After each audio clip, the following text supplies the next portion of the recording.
உங்க ட்ரீமை give up பண்ணலாம்னு யோசிச்சுட்டு இருக்கீங்கன்னா உங்களுக்கு தான் இந்த வீடியோ. ஒரு சிங்கிள் மாமா இருந்துட்டு காசு இல்லாம வெறும் வெல்ஃபேர்ல வர காசை வச்சு சர்வை பண்ணிட்டு இவ்வளோ கஷ்டம் இருந்தாலும் அவங்க பேஷனான புக் எழுதுறத விடாம இழுத்து பிடிச்சிட்டு இருக்காங்க. அவ்வளோ பேஷனோட எழுதுன புக்கை பப்ளிஷ் பண்ணலான்ட்டு போனா தொடர்ந்து 12 பப்ளிஷர்ஸ் அந்த புக்கை ரிஜெக்ட் பண்றாங்க. யோசிச்சு பாருங்க, தொடர்ந்து 12 பெரிய பப்ளிஷிங் கம்பெனி இந்த ஐடியா ஒர்க் அவுட் ஆகாதுன்னு அவங்கள ரிஜெக்ட் பண்றாங்க. இந்த சிச்சுவேஷன்ல நீங்க இருந்தீங்கன்னா கிவ் அப் பண்ணாம இருந்திருப்பீங்களா? பட் அவங்க இருந்தாங்க.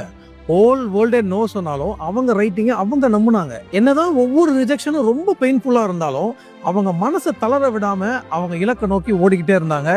ஏன்னா அவங்க கதை மேல இருந்த நம்பிக்கை அப்படி, அண்ட் அதையும் தாண்டி அவங்களுக்கு இருந்த பேஷன் அப்படி. அண்ட் தென் இவ்வளோ நாள் கஷ்டப்பட்டதுக்கான பலனா ஒரு சின்ன பப்ளிஷர் அவங்க புக்கை பப்ளிஷ் பண்றதுக்கு ஒத்துக்கிறாங்க. ஆனா வெறும் 500 காப்பீஸ் தான் பப்ளிஷ் பண்ண முடியும்னு சொல்றாங்க. அவ்வளோதாங்க, ரெஸ்ட் இஸ் ஹிஸ்டரி.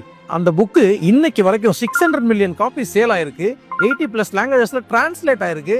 அது மட்டும் இல்லாம movie premiere, fan celebration, book store கியூன்னு திருமண இடம்லாம் ஒரே கூட்டம் தான். அவங்க மட்டும் ரிஜெக்ஷன்லேயே இதை ஸ்டாப் பண்ணியிருந்தாங்கன்னா இது எதுவுமே நடந்திருக்காதுல்ல.